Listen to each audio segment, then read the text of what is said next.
Question number 16, 15 तक हम लोगों ने कर लिया था ना। तो 16 नंबर का क्वेश्चन अगर आप देखो तो जैसे कैपेसिटी में हम लोगों ने किया था वैसे ही है, बस वहां पर इसी चीज को सर्कल में बना दिया गया था, यहाँ पर ऐसे रेक्टेंगल में बना दिया गया। तो आप यहाँ पर बिल्कुल वैसे ही काम करेंगे। जैसे ये पॉइंट बी है तो ये डायरेक्ट यहाँ से कनेक्ट है, तो इसका मतलब ये बी हो गया। ये पॉइंट यहाँ से कनेक्ट है। कोई भी पॉइंट अगर डायरेक्टली कनेक्ट है तो हम लोगों को उन पॉइंट्स को लेते हैं सेम पोटेंशियल पर, ठीक है।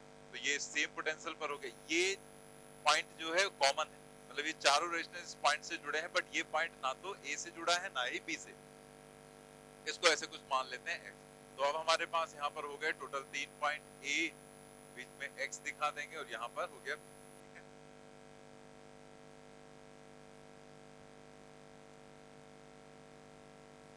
ये हो गया ए, एक्स और बी।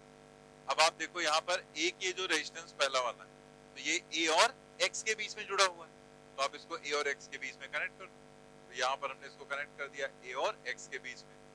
बाकी अगर आप तीनों देखो, ये वाला रेजिस्टेंस एक्स और बी के बीच, ये भी एक्स और बी के बीच, और ये भी, तो इसका मतलब ये तीनों रेजिस्टेंस कैसे जुड़े हैं, एक्स और बी के बीच में पैरेलल, ठीक है।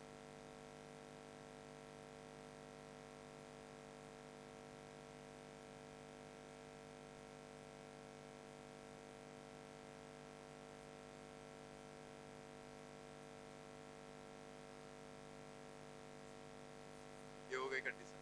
तो आपको यहाँ पर ये दिख रहे हैं तीनों पैरेलल में, तो इसका क्या हो जाएगा R/3, ठीक है। वही R/n वाला कॉन्सेप्ट। और ये R और R/3 दोनों हो जाएंगे कैसे, सीरीज में। तो जो RAB की वैल्यू है वो हो जाएगी R plus R divided by, यानी कि 4R डिवाइडेड।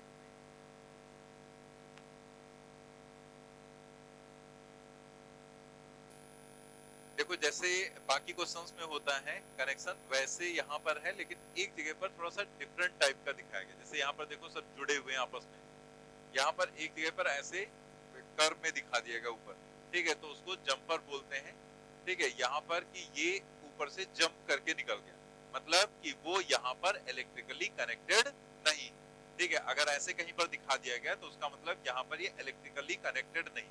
तो इलेक्ट्रिकली कनेक्टेड नहीं है, इसका मतलब क्या हुआ कि आप ये वाली लाइन अलग मानेंगे और वो अलग। जैसे यहाँ पर देखो ये जुड़े हुए आपस में, यहाँ पर अगर कोई करंट आएगी तो वो सब तरफ डिस्ट्रीब्यूट हो जाएगी, लेकिन इसमें क्या होगा, इधर कोई करंट आएगी तो उधर चली जाएगी, बीच में डिस्ट्रीब्यूशन नहीं होगा क्योंकि अलग।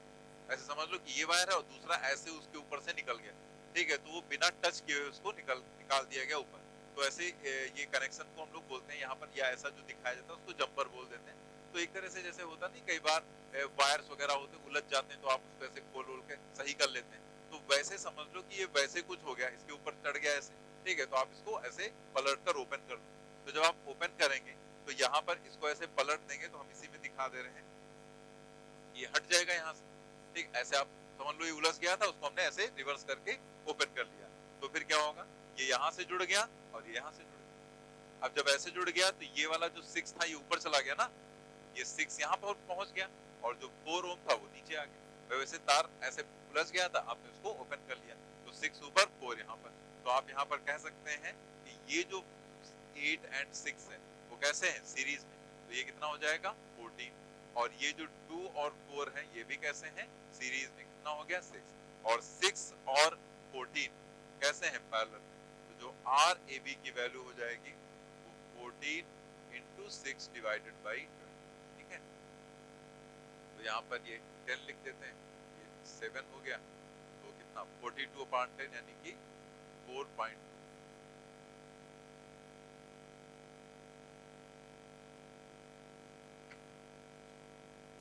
नेक्स्ट किया किसी ने, क्या जाएगा 1। जब भी आपको कोई भी ऐसे क्वेश्चंस दिए जाते हैं तो उसमें आपको, जैसे पहले हमने कुछ बातें बताई थी कि आप जो अननेसेसरी जंक्शंस बना दिए जाते हैं, जो पॉइंट बना देते हैं, अननेसेसरी वायर कनेक्ट कर दिए जाते हैं, उनको आप फोकस में लो, ठीक है। मतलब उन पर आप फोकस करो कि ये जरूरत नहीं थी फिर भी ये ऐसे कनेक्ट किया गया, तो उसको आप कोशिश करो रिमूव करने की। तो कई बार क्वेश्चन काफी सिंप्लीफाई हो जाता है वहां से, और सीक्वेंस एक ही रहता है सोचने का कि पहले आप सिंपल सीरीज पैरेलली सोचेंगे, बाद में बाकी ऑप्शंस पर हम लोग ध्यान देते हैं अगर वो सीरीज पैरेलल हमें नहीं दिख रहा होता है, ठीक है। तो हम लोग यहाँ पर देखें कि इस केस में हमें पहले कुछ नहीं सोचना है। हम कोई भी क्वेश्चन करेंगे तो पहले थोड़े सोचने लगे यहाँ शॉर्ट सर्किट है कि वेडी स्टोन ब्रिज बनना है क्या, सीरीज पैरेलल सिंपली देखते हैं। तो आप अननेसेसरी जंक्शंस को रिमूव करने की कोशिश करें। तो यहाँ पर अगर आप देखो तो ये पॉइंट यहाँ से कनेक्ट है, यहाँ से कनेक्ट, ठीक है। तो ये बीच में ये कनेक्ट करने की क्या जरूरत है, ठीक है। इसको उठाकर हम डायरेक्ट यहाँ भी तो कनेक्ट कर सकते हैं, सीधे सीधे उठाकर कनेक्ट कर दें। ऐसे आप देखो ये पॉइंट अगर ए, जैसे इस पॉइंट को ऐसे हमने एक्स मान दिया, ये पॉइंट अगर ए, तो ये पॉइंट डायरेक्टली यहाँ से कनेक्ट, तो ये भी तो ए होगा। ऐसे ये पॉइंट अगर बी है तो ये डायरेक्टली यहाँ से कनेक्ट है, ये पॉइंट बी हो गया, तो ये भी डायरेक्टली पॉइंट कनेक्ट है, ठीक है। तो ये पॉइंट बी हो गया और ये पॉइंट एक्स। तो आप यहाँ पर कह सकते हैं कि ये जो 2 ओम है ये एक्चुअल में तो एक्स और बी के बीच में ही तो कनेक्ट है, और ये ऊपर वाला जो 2 ओम है ये भी अगर आप देखो तो एक्स और ए के बीच में कनेक्ट है। तो हम इसको इधर से हटाकर यही ना कनेक्ट कर दें सीधे, मतलब यहीं पर डायरेक्टली ऐसे कनेक्ट कर देते, ये 2 ओम हो गया, और ये वाला भी ऐसे कनेक्ट कर देते यहाँ पर, ये वाला 2, क्योंकि ये एक्स और ए के बीच था, ये एक्स और बी के बीच में, और बाकी ये जो पहले से कनेक्ट था उसको फिर यहाँ से हटा देते।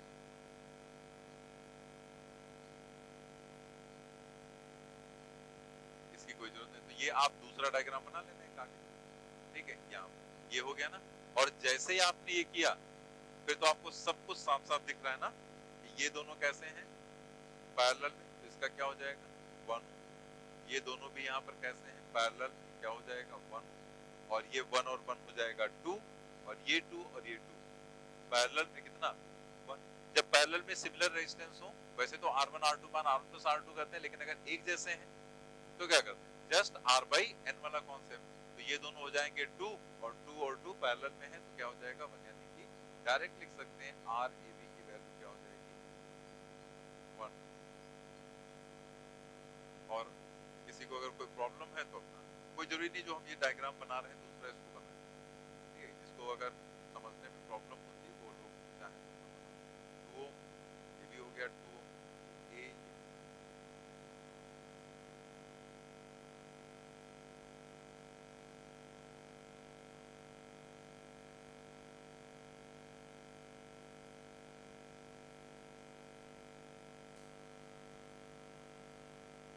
हम लोगों ने कैपेसिटर में एक क्वेश्चन किया था जिसमें ऐसे एक हेक्सागन बना हुआ था और उसमें P Q R S करके ऐसे पॉइंट रखे हुए थे।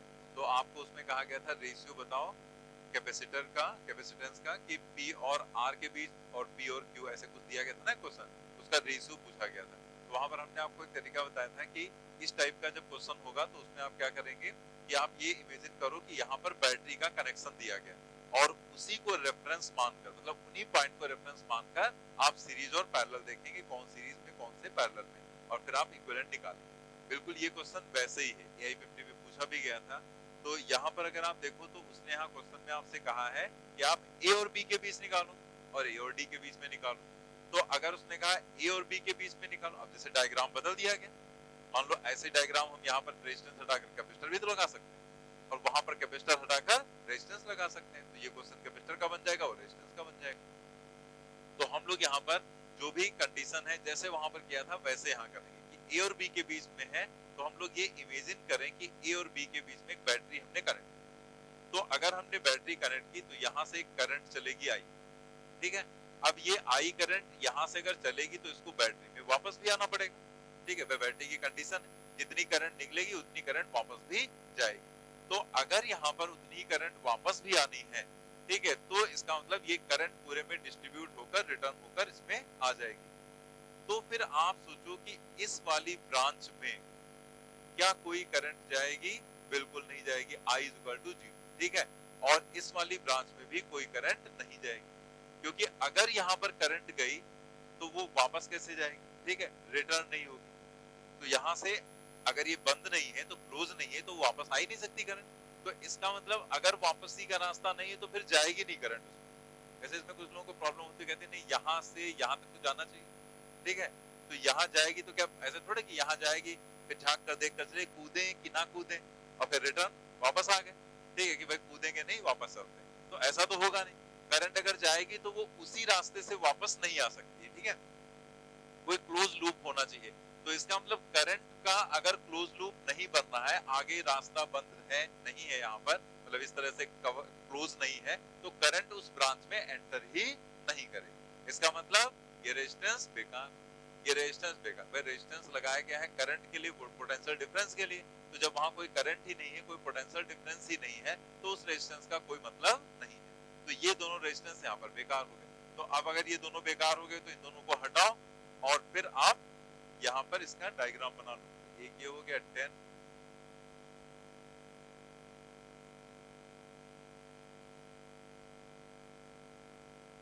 यहाँ पर ये हो गया A, ये हो गया,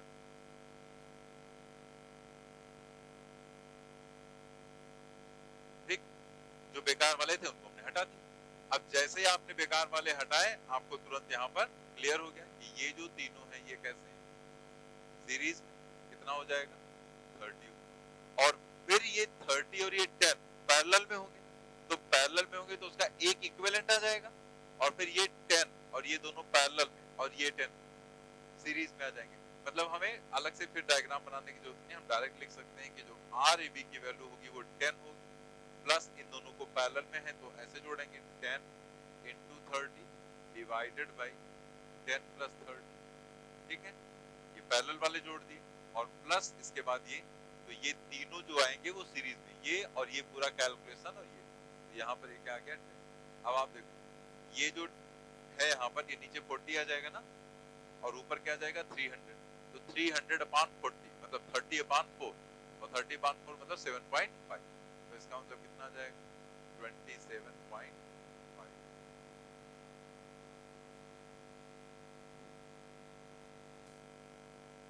बिल्कुल ऐसे आप ट्राई करेंगे। A और D के बीच में जो निकालने को कहा गया है, तो आप A और D के बीच में अज्यूम करिए कि बैटरी को कनेक्ट करेंगे, तो कौन कौन से रेजिस्टेंस बेकार होंगे, ठीक है, उनको आप हटाओ और उसके बाद आप क्वेश्चन सॉल्व करें। क्या आएगा 30 ओम आ जाएगा। देखते हैं अब की बार क्या कहा गया है A और D के बीच में। तो आप इमेजिन करो कि आपने एक बैटरी को कनेक्ट किया है A और D के बीच, ठीक है, ऐसे, और यहाँ से करंट का फ्लो स्टार्ट हो, करंट ऐसे जाएगी यहाँ पर, ठीक है, A पर, और इधर से डिस्ट्रीब्यूट होते हुए वापस आ जाएगी यहाँ पर करंट, ठीक है। तो क्या करंट इसमें फिर जाएगी? नहीं, क्योंकि रास्ता यहाँ पर आगे देख सकते हैं ओपन है, तो ओपन में करंट नहीं जाएगी, वापस भी जाना उसे। तो इस ब्रांच में कोई करंट नहीं, ये रेजिस्टेंस बेकार हो गया। ऐसे इस ब्रांच में भी कोई करंट यहाँ पर नहीं जाएगी, तो करंट अगर यहाँ पर भी 0 है तो ये भी बेकार हो गया, ठीक है। तो अब आप इन दोनों को हटा दो, जो बचा उसको सॉल्व कर देते हैं। इन दोनों को हटाकर यहाँ पर एक और डायग्राम बना देते हैं।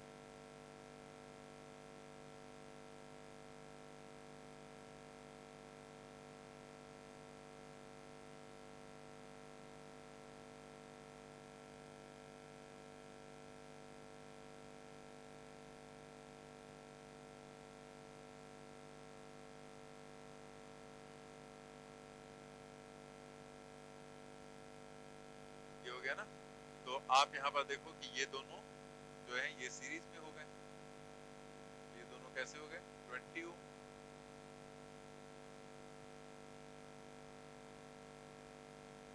ये भी कितना हो गया 20 और 20 पैरेलल में कितना हो जाएगा 10, यानी कि ये पूरा यहाँ से जब सॉल्व करेंगे आप, ये पूरा कितना आ जाएगा 10, तो ये 10 बीच में पूरा सॉल्व किया, ये भी 10 और ये भी 10। तो यहाँ पर अगर आप देखें तो R इक्विवेलेंट जो आ जाएगा 10 + 10 + 10, तीनों सीरीज में कितना आ जाएगा।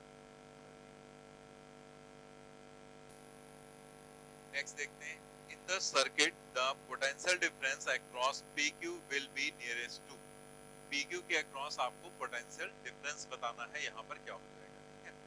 तो अगर आपको यहाँ पर पोटेंशियल डिफरेंस निकालना है, तो आप यहाँ पर जैसे बैटरी आपको इसके अंदर दी गई है, यहाँ पर एक बॉक्स बना दिया गया, उसमें एक आपको रेजिस्टेंस दिया गया, लेकिन कोई बैटरी का टर्मिनल नहीं दिया गया। तो डिफरेंस जब हमें निकालना होता है तो हम तो हाई माइनस लो ही लिखते हैं ना डिफरेंस, मतलब यहाँ का पोटेंशियल डिफरेंस ही आपको कैलकुलेट करना है। तो आप किधर भी मान लो, ठीक है, किधर भी आप इसका प्लस या माइनस मान सकते हैं, मतलब आप चाहे करंट इधर से मान लो चाहे इधर से मान लो, तो हमें कुछ दिया नहीं गया तो कैसे भी हम अज्यूम कर लेंगे, मान लिया ऐसे करंट, तो आप यही करंट देखेंगे यहाँ से घूमकर वापस इस बॉक्स के अंदर चली जाएगी, तो आप यहाँ पर अगर करंट निकाल तो पोटेंशियल डिफरेंस ही तो निकालना है।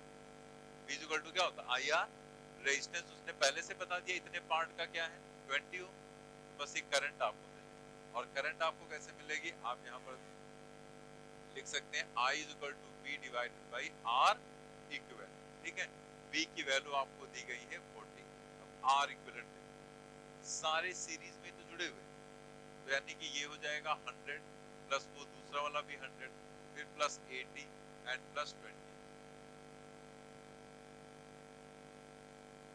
80 प्लस 20, ठीक है। तो ये यहाँ पर सभी सीरीज में, आप डायरेक्ट लिख सकते थे, मैंने अलग अलग ऐसे करके दिखा दिया कि वो सब सीरीज में जुड़े। टोटल हुआ तो 300 ही ना, तो ये कितना आ जाएगा 48 डिवाइडेड बाई 300, यानी कि 0.16। तो फिर आपको V लिखना है, V is equal to I into 20, V is equal to I R होता है, R की वैल्यू क्या है 20, तो I इंटू 20, I की वैल्यू क्या है 0.16 और इंटू क्या कर दिया, कितना आ जाएगा 3.2,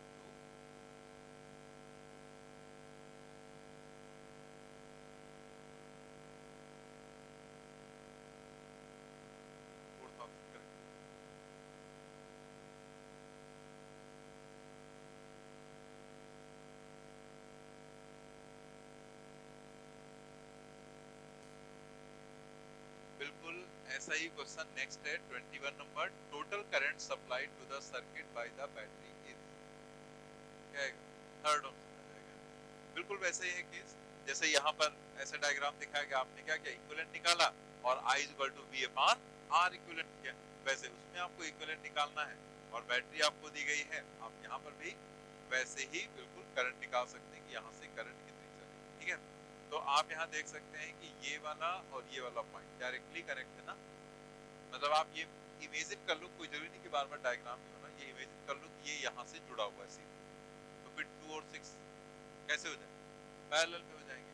तो अगर ये 2 और 6 दोनों ये पैरेलल में है तो इनका हम लोग सॉल्व करेंगे, तो इनको जब हम लोग सॉल्व करेंगे तो 6 इंटू 2 क्या हो जाएगा 12 और डिवाइडेड बाई 8, तो 12 बाई 8 मतलब कितना 1.5 ही तो हो जाएगा, तो ये 1.5 हो गया। अब आप चलिए एक डायग्राम, तो यहाँ पर एक तो बैटरी ये हो गई कनेक्ट 6 वोल्ट और दूसरा इन दोनों पॉइंट के बीच में एक रेजिस्टेंस कनेक्ट हुआ ना 1.5 and 1.5,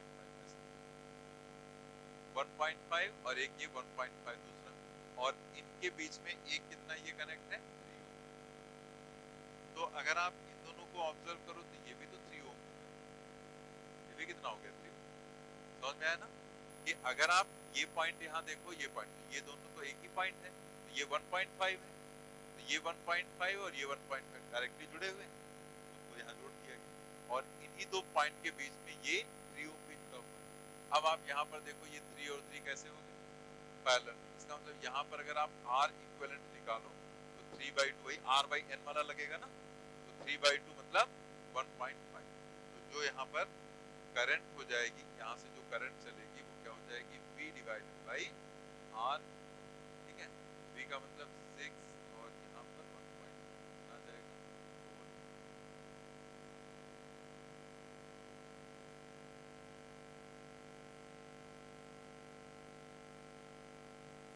each are connected as shown in figure. If the point D divides the resistance into two equal halves, the resistance between point A and D, A और D के बीच में आपको resistance बताना है, क्या हो जाएगा। उसने क्या कहा कि अगर ये जो D पॉइंट है ये नीचे वाले रेजिस्टेंस को दो बराबर भागों में बांट दे रहा है, तो आपको बताना है A और D के बीच इक्विवेलेंट रेजिस्टेंस क्या हो जाएगा। तो आप यहाँ पर देखो कि अगर ये ऐसे दो पार्ट में डिवाइड कर रहा है तो हम लोग इसे दो भागों में बांट भी सकते हैं। जैसे अगर यहाँ पर बिल्कुल मिड पॉइंट पर है तो 2 ओम इधर चला जाएगा और 2 ओम इधर चला जाएगा, मतलब हम यहाँ पर इसे कुछ ऐसे ही इमेजिन करें, ए पॉइंट इधर हो गया, डी पॉइंट ये हो गया, यहाँ पर 4 ओम का रेजिस्टेंस कनेक्ट और यहाँ पर 4 ओम का रेजिस्टेंस कनेक्ट, ठीक है। तो इसमें तो कोई चेंज नहीं, जो ये D वाला पॉइंट था इसने इन्हें दो भागों में, इस रेजिस्टेंस को दो पार्ट में डिवाइड कर दिया, तो फिर हम ये इमेजिन कर सकते हैं कि 2 ओम इधर चला आया, ठीक है, 2 ओम और 2 ओम इधर चला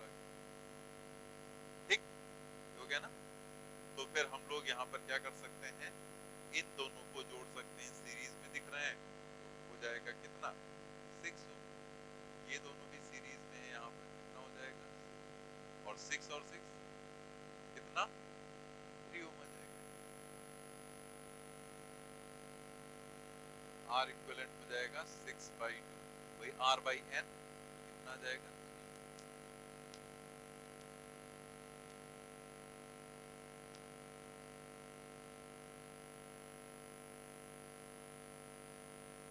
चलो देखते हैं यहाँ पर, you are given several identical resistances, each of value R is equal to 10 ohm and each capable of carrying a maximum current of 1 ampere. It is required to make a suitable combination of these resistances of 5 ohm which can carry a current of 4 ampere. The minimum number of, यहाँ ध्यान देंगे उसने कहा है minimum number of resistances of the type R that will be required for this job is. अब आप याद करो ये क्वेश्चन ऐसा ही, मतलब बिल्कुल ऐसे नहीं था, ऐसे ही कैपेसिटर में भी हम लोगों ने किया था कि उसने कहा ये यहाँ पर इतना इक्विवेलेंट रेजिस्टेंस ऐसे ऐसे वैल्यू के हैं, कैसे आप उनको ऐड करेंगे। तो उसमें तो हिट एंड ट्रायल से भी हम लोगों ने लगा लिया था और सॉल्व करके भी देखा था। यहाँ हिट एंड ट्रायल तो लगेगा नहीं कुछ, ठीक, क्योंकि ऐसा कुछ दिए नहीं, उसने सीधे सीधे यहाँ पर वैल्यू दे रखी कितना होगा, ठीक है। तो आपको यहाँ पर हिट एंड ट्रायल से आपका काम नहीं बनेगा, इसीलिए हम लोग कहीं पर भी सीखते हैं तो हम आपको अगर जरूरी है तो उसका मेथड भी सिखा देते हैं, तभी हिट एंड ट्रायल बताते हैं। अब जैसे यहाँ वो दे देता इतने सीरीज में, इतने पैरेलल में, इतने सीरीज, इतने पैरेलल, तो आप हिट एंड ट्रायल लगा लेते, लेकिन उसने दिए नहीं, उसने कहा टोटल नंबर कितने, तो आप जस्ट बताओ वहां पर कितने टोटल रेजिस्टेंसेस हो जाएंगे, तो आपको सॉल्व करना आना चाहिए, ठीक है। ऐसे ही वहां कैपेसिटर में भी किया जा सकता था, वो ये ऑप्शन ना देकर उसने टोटल जैसे दिया था तो कुछ ऐसा ही क्वेश्चन बना देता, तो उसमें भी ये कह देता कि बताओ टोटल कितने कैपेसिटर्स की रिक्वायरमेंट होगी। तो हम लोग यहाँ पर समझते हैं पहले इसका जो मेन पॉइंट है वो क्या है। उसने कहा कि आपको मैक्सिमम कितनी करंट रखनी, 4 एम्पियर, और जो ये एक रेजिस्टेंस है ये मैक्सिमम कितनी करंट यहाँ पर बेयर कर सकता है, 1 एम्पियर, ठीक है। मतलब 1 एम्पियर से ज्यादा करंट वो नहीं ले पाएगा, कैरिंग अ मैक्सिमम करंट। इसका मतलब अगर आपने 1 एम्पियर से ज्यादा करंट दे दी तो फिर डैमेज हो जाएगा। तो हमें अगर टोटल 4 एम्पियर चाहिए तो हम 4 एम्पियर को फिर बांटेंगे ना, ठीक है। अगर हम एक ही साथ 4 एम्पियर किसी भी ब्रांच में अगर हम दे देंगे तो प्रॉब्लम हो जाएगी, क्योंकि हमें पता है कि अगर सीरीज में ऐसे यहाँ पर जोड़ दिए जाए बहुत सारे रेजिस्टेंसेस, तो इन सभी रेजिस्टेंसेस में अगर आपने 1 एम्पियर करंट भेजी है तो 1 ही रहेगी, चाहे 4 रेजिस्टेंस हो चाहे 10 हो। आपने 1 एम्पियर यहाँ से भेजी है ना, तो वो सब में एक जैसी करंट रहेगी। तो अगर आप यहाँ पर 4 एम्पियर की भेज दोगे तो सारे डैमेज हो जाएंगे एक साथ। तो इसका मतलब एक ब्रांच में आप 1 एम्पियर से ज्यादा की करंट नहीं भेज सकते, यही तो इसका मतलब हुआ ना, क्योंकि 1 से ज्यादा वो बेयर ही नहीं करेगा। और आपको टोटल भेजनी कितनी है, 4 एम्पियर। तो आप ऐसा सर्किट बनाओ जिसमें ये करंट डिवाइड हो जाए। तो आप ऐसी पैरेलल ब्रांच बना, जब करंट आएगी तो वो जितनी आगे उसके रास्ते होंगे उन सभी रास्तों में वो चली जाएगी करंट। तो हमें जो कि मिनिमम चाहिए, ऐसे तो उस 4 एम्पियर करंट को हम 10 भागों में बांट दें, 20 भागों में बांट दें, चाहे जितने पार्ट में बांट दो, लेकिन आपको जितने ज्यादा पार्ट कर देंगे तो फिर उतने ज्यादा रेजिस्टेंस भी तो आ जाएंगे। तो आपको क्या करना है, मिनिमम रेजिस्टेंस चाहिए। तो आप क्या करेंगे कि कम से कम कितने पार्ट हो, तो कम से कम तो 4 रखने पड़ेंगे ना, क्योंकि अगर आपने 4 रखे तो 1-1 एम्पियर की करंट आप दे सकते हैं, और अगर आपने 4 से ज्यादा किए तो करंट तो कम हो जाएगी, लेकिन रेजिस्टेंस की संख्या बढ़ जाएगी। और अगर आपने कम कर दिया तो एक ब्रांच में जाने वाली करंट, जैसे मान लीजिए 4 की आपने 3 कर दिया, तो 4 एम्पियर की करंट अगर आप 3 भागों में बांटोगे तो 1 एम्पियर से ज्यादा हो जाएगी ना। इसका मतलब कम से कम तुम्हें कितनी ब्रांच रखनी होगी, 4 ब्रांचेज आपको रखनी। तो हम लोग यहाँ पर इसी बेसिस पर ऐसे डायग्राम बनाकर देखते हैं कि ब्रांच तो यहाँ क्लियर हो गया 4, लेकिन एक ब्रांच में रेजिस्टेंस लगाओगे कितने, अगर आपको ये सिचुएशन देखनी है तो वो हमें सॉल्व करना पड़ेगा। तो आप जरा देखो यहाँ पर, जैसे मान लेते हैं ऐसे रेजिस्टेंस यहाँ पर लगे हुए हैं, ठीक है, एक ब्रांच हो गई, दूसरी ब्रांच ये हो गई, जैसे यहाँ पर तीसरी ब्रांच निकाल,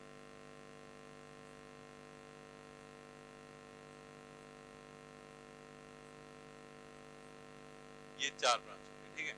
सभी में R वैल्यू का रेजिस्टेंस यहाँ पर लगाओ, जितने भी रेजिस्टेंस लगाएंगे वो R वैल्यू के रहेंगे। और यहाँ पर इन सभी को हमें जोड़ना है, तो यहाँ पर इनको सबको आपस में से कनेक्ट कर देते हैं।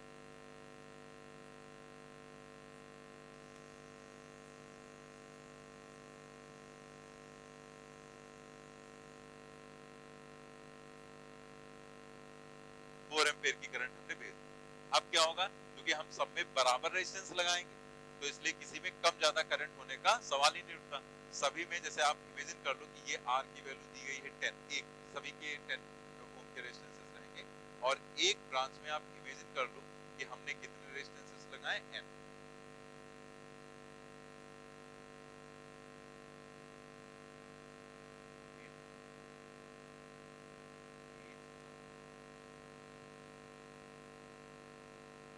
n resistances in each branch, हर ब्रांच में n रेजिस्टेंसेस हम लगा रहे हैं, ठीक है। तो अब जरा आप यहाँ पर देखो कि अगर आपने ऐसे किया है और यहाँ से 4 एम्पीयर की करंट आपने भेजी तो ये 4 भागों में डिवाइड होगी।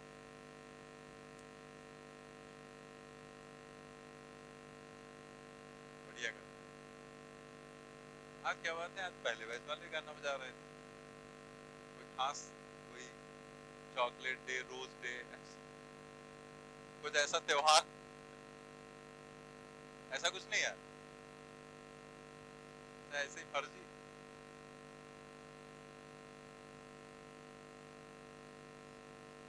भाई हम क्या बात करें, तू क्या बात कर, तुम्हारा कॉन्सेप्ट ही नहीं क्लियर। कहा तुम रोज डे, चॉकलेट डे को वहां राम जी से जोड़,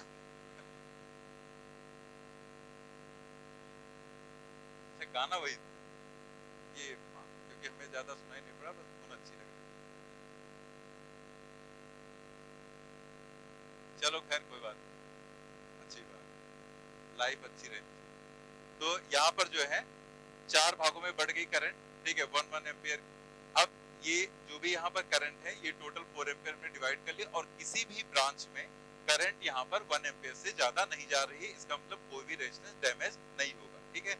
तो यहाँ पर हो गया। अब इसी में हमें सॉल्व करके बस ये n की वैल्यू पता चल जाए तो बस वही हम आंसर निकाल लेंगे आराम से, ठीक है। तो उसके लिए अगर आप देखो तो ये जो एक ब्रांच है इसका रेजिस्टेंस यहाँ पर क्या हो जाएगा, क्या हो जाएगा, n रेजिस्टेंसेस है ना, तो n टाइम्स r हो जाएगा, ठीक है। ऐसे ही यहाँ पर अगर हम देखें तो इस ब्रांच का भी रेजिस्टेंस वही हो जाएगा, n टाइम्स r।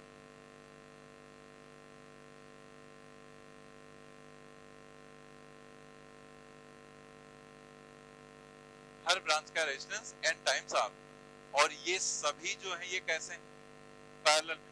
तो अगर ये सब पैरेलल में है तो फिर इक्विवेलेंट कितना हो जाएगा, nr डिवाइडेड बाय 4। अगर r वैल्यू का रेजिस्टेंस अगर n रेजिस्टेंसेस पैरेलल में है तो r बाई n लिखते हैं ना, ठीक है। तो यहाँ पर 4 है और एक ब्रांच का रेजिस्टेंस कितना है, nr, तो आप यहाँ पर लिख सकते हैं कि जो r इक्विवेलेंट हो जाएगा वो nr डिवाइडेड बाई, ठीक है। अब आप r इक्विवेलेंट की वैल्यू देखो उसने कितनी दे रखी है, यहाँ पर कहाँ दिया गया, ये इक्विवेलेंट रेजिस्टेंस आपको चाहिए था, ठीक है।